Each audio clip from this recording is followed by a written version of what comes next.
Hola, bienvenido a un nuevo video. En este vamos a ver el segundo solo de este temazo de Sonny Boy Williamson 2, Help Me.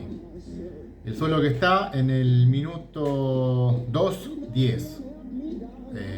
Yo ya tengo acá en el canal la introducción y el primer solo. Lo voy a dejar en la descripción por si no lo vieron o lo quieren ver. Vamos a usar armónica de si bemol. El tema está en fa, vamos a tocar en segunda posición. Arrancamos, vamos a hacer igual que los otros videos. Yo lo voy tocando de manera lenta y ustedes van a ir viendo las notas que son las que llevan estos fraseos. Bueno, ya arrancamos con lo primero.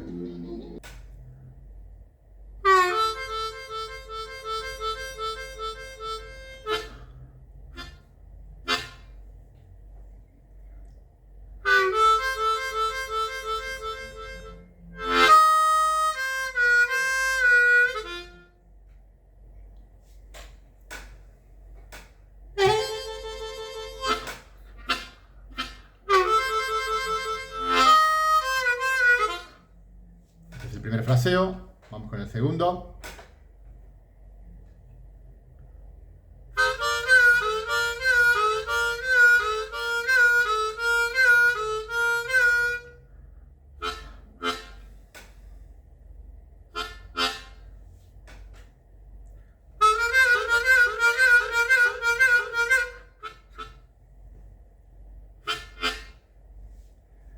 Vamos con el tercero.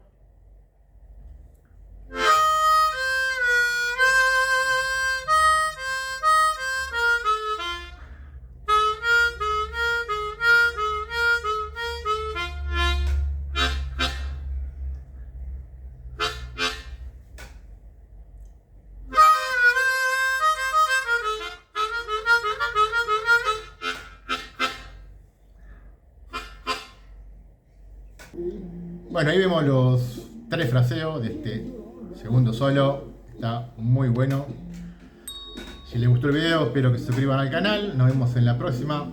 Les mando un saludo para todos.